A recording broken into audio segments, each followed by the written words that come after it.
политики среди нас вижу. Сегодня 3 мая, большой праздник, Всемирный день свободы слова. Празднуется аж с 1993 года, и каждый год генеральный секретарь ООН выступает со своим посланием. С праздником, друзья!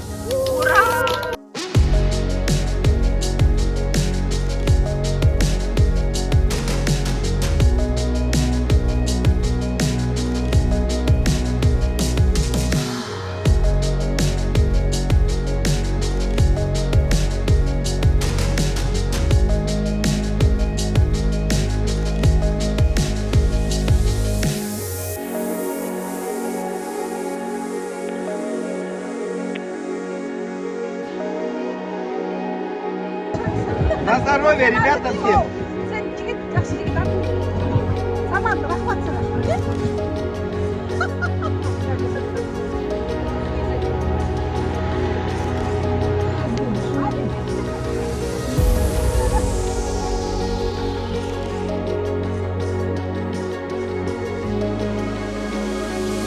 Сегодня в честь Всемирного дня свободы прессы мы проводим медиа «Ищем велик» на аллее журналистов, которая находится на пересечении улиц Айни и Чапаева. Здесь, оказывается, не просто сейчас аллея журналистов, весь парк теперь так называется, аллея журналистов.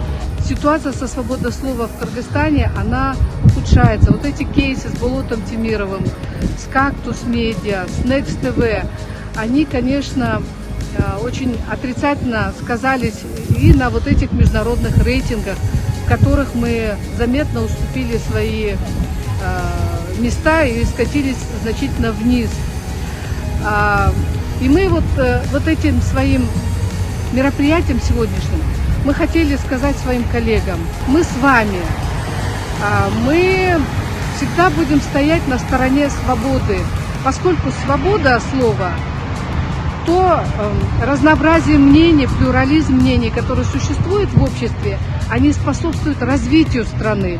И поэтому, если мы хотим, чтобы у нас была развитая страна, у нас должна быть обеспечена свобода слова.